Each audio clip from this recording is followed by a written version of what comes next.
누구냐 너? 코너 한 뭐 2시간 하는 거죠? 특집 방송으로. 갑자기 끝에 가서 응? 진짜? 이것 때문에? 본인 생각할 때 뭔가 명언이 나왔는데 굉장히 조바심이 나신 거죠. 웃어라. 온 세상이 너와 함께 웃을 것이다.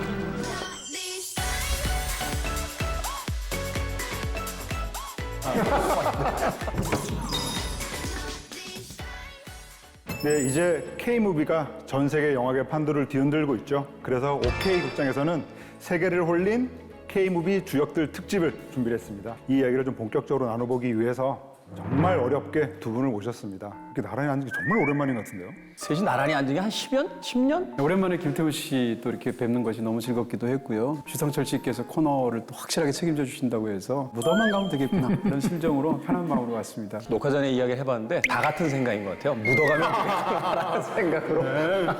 그래서 첫 번째로 소개할 작품이 어떤 작품인지 각자 이제 키워드를 좀 준비해 보기로 했는데요. 이 영화는 뭐뭐뭐다. 이 영화는 다이너마이트다. 뭐라고 할까요? 정말 힘이 넘치는 영화이고 아이디어도 너무 많이 들어가 있는 영화. 그래서 다이너마이트라고 해봤습니다. 이 영화는 장돌이다.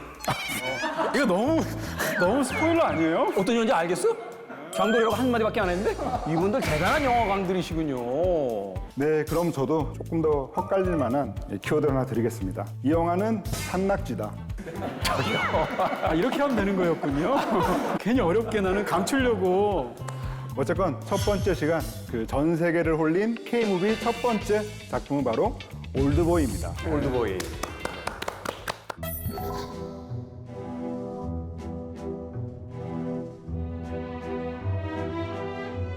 누구야? 너 누구야? 아저씨 내 이름도 모르잖아요.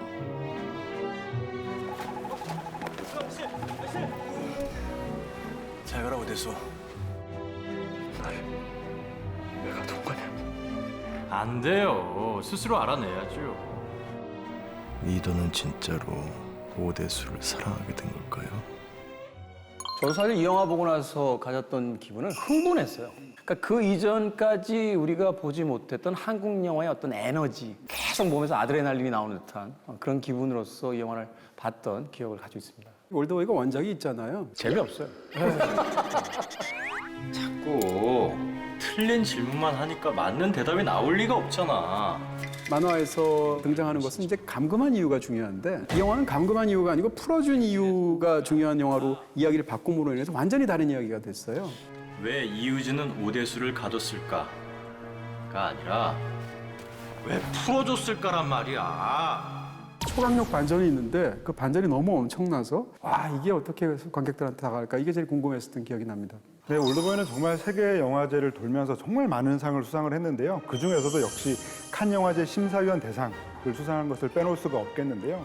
호명부터 드라마틱하지 않았나요? 쿠엔틴 타란티노 감히 박찬욱 감독이 패닝을 자처하면서 올드보이라고 외쳤을 때 그때 이후로 박찬욱 감독 별명이 깐느박이죠. 그렇죠. 깐느박. 이 영화의 위상은 그냥 일단 이 영화의 카피 영화가 나왔다는 거죠. 리메이크를 만든 사람도 박찬욱 감독보다도 경력이 훨씬 더 오래된 스파이크 리이지 않습니까? 네. 스파이크 리의 필모 중에서도 망작에 가까운.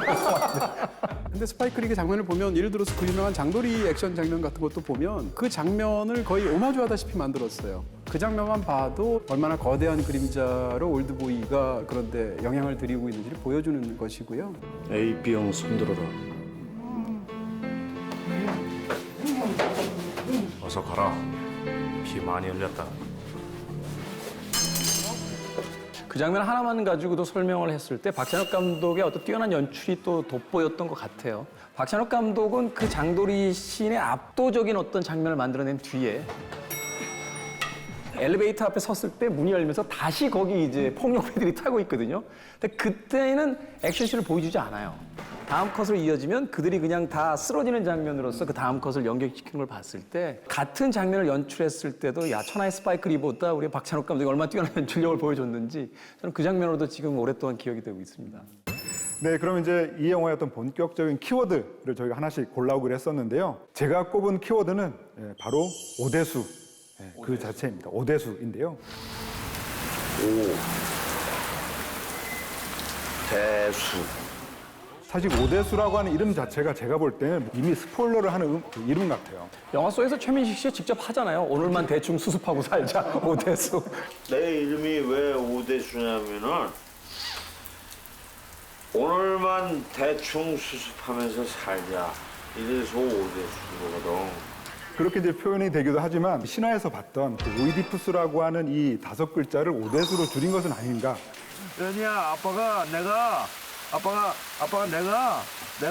연희 선물 샀거든. 어?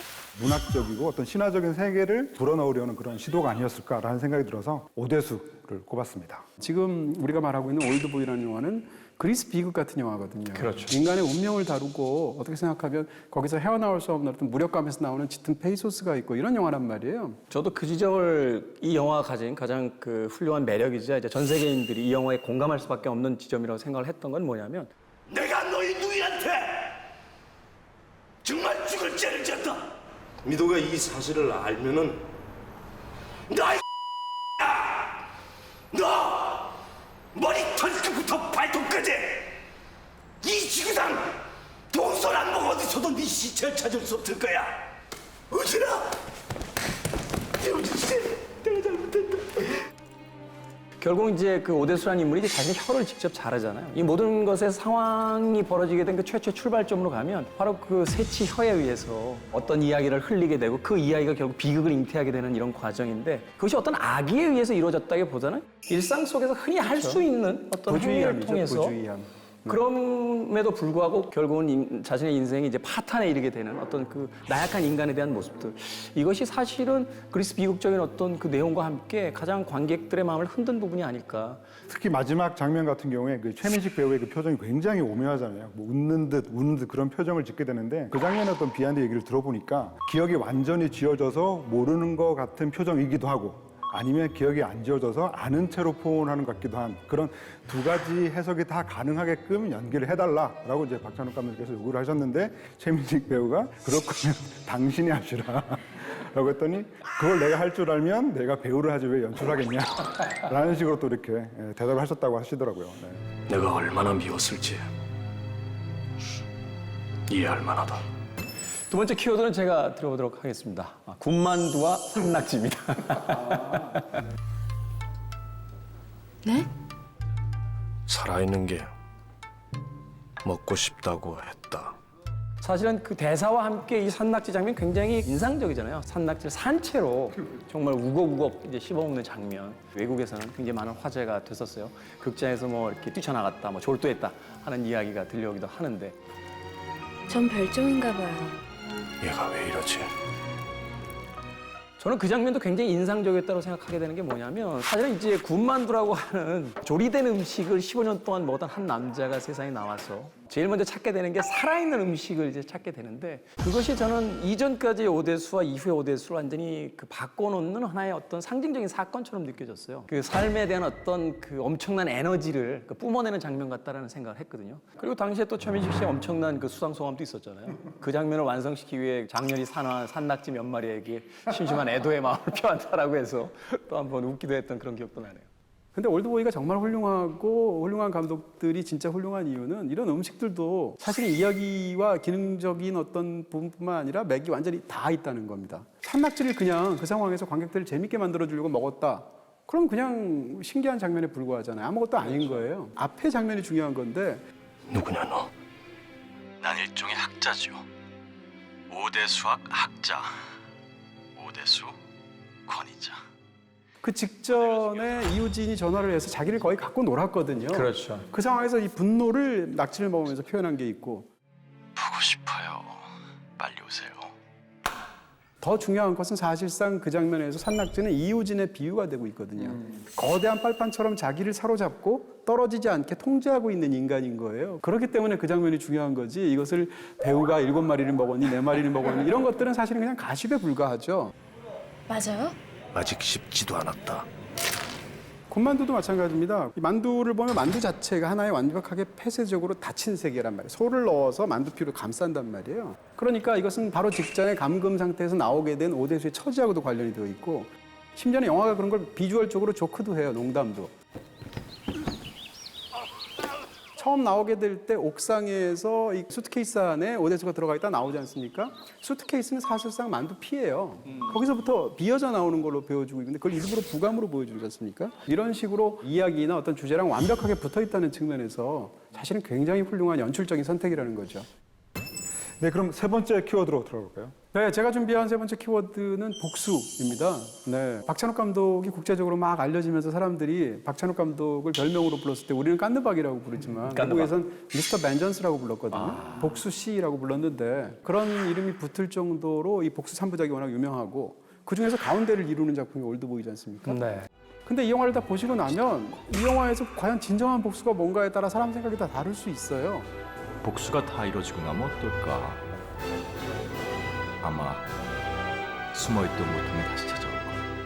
어떻게 생각하면 끔찍하게 자기도 모르는 어떤 행위를 하게 만든 것 자체가 복수일 수도 있죠. 근데 다 보고 나면 더 큰 복수가 있는 거예요. 그건 뭔가 하면 그 기억을 지울 수 없다라는 것이 더 중요하겠죠. 그런 부분에서 사실은 이 영화가 복수극으로서도 굉장히 풍부한 면모가 있지 않나 이런 생각을 하게 됩니다. 저는 또 이제 복수심이 한 사람의 인간을 얼마나 망가뜨리고 마비시키는지 이걸 또 잘 보여줬다는 생각이 들어요. 왜냐하면 처음에 이제 캐스팅 단계에서부터 고등학교 동창이기 때문에 유지태 씨와 최민식 배우가 나이 차가 굉장히 크잖아요.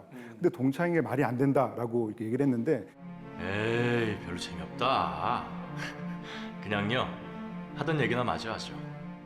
이우진은 복수를 위해서 그때부터 전혀 성장하지 않았다. 그때 그 순간에 머물러 있던 채로 지금까지 이어져 왔다. 그래서 복수의 쾌감에 성공을 했을 때 바로 그 순간 이렇게 세상을 떠나게 됐다라는 그런 말씀을 듣고 그 당시에 분명히 이제 원했던 다른 캐스팅이 있었다는 것을 알고 있는데 말이 안 되는 얘기인데 사실은. 그렇게 하면 아이를 캐스팅을 해야지, 고등학생을.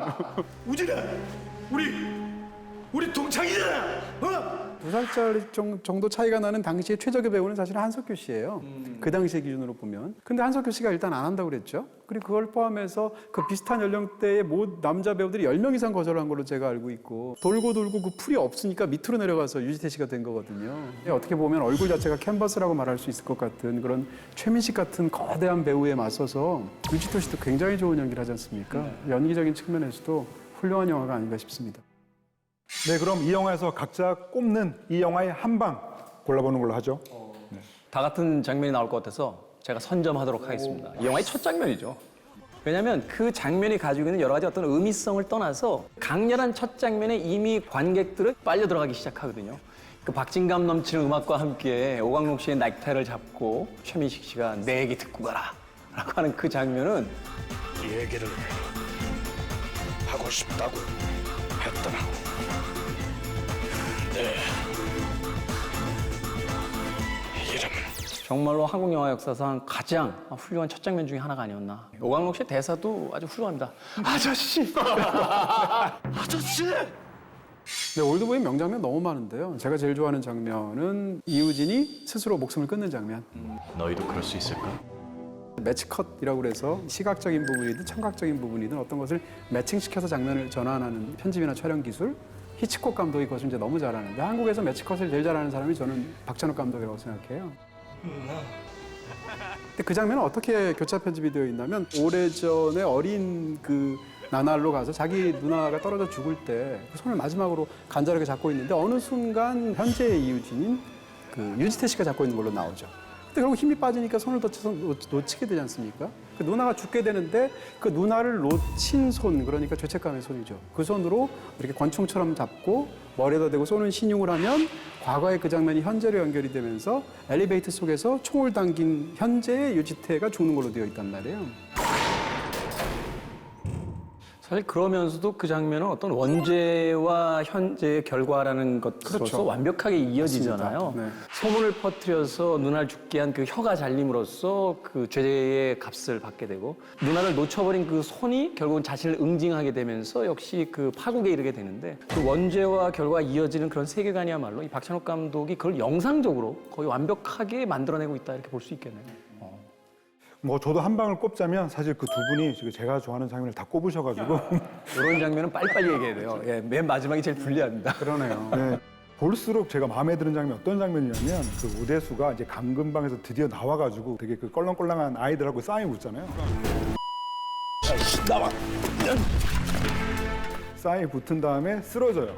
쓰러지고 난 다음에 거의 대자로 이렇게 농구장 바닥에 누워서는 담배를 펴서 이렇게 물거든요. 선글라스를 낀 채로 마치 그 신이 내려다보는 듯이 부감으로 그런 인물들을 잡아내고 있을 때 굉장히 또 쿨한 느낌까지 줘서 이때부터 이 강금방을 나온 오대수가 어떤 일을 하게 될지 너무나 또 궁금하더라고요. 소위 이제 버드아이드 뷰라고 하잖아요. 이제 새 시점에서 본다라고 하는데 박찬욱 감독의 영화에서 그런 장면은 거의 가스아이 같아요. 신이 자신의 피조물을 내려다보면서 그 자신이 창조한 어떤 세계 속에서 허우적거리고 있는 한 그 비극적 운명의 그 존재를 물끄러미 내려다보고 있는 듯한, 또 역설적으로 이야기하면은 자신의 운명이 왜 이렇게 흘러가는지도 잘 모르겠는 한 피조물이 자신을 창조한 신에게 도대체 나에게 왜 이러십니까?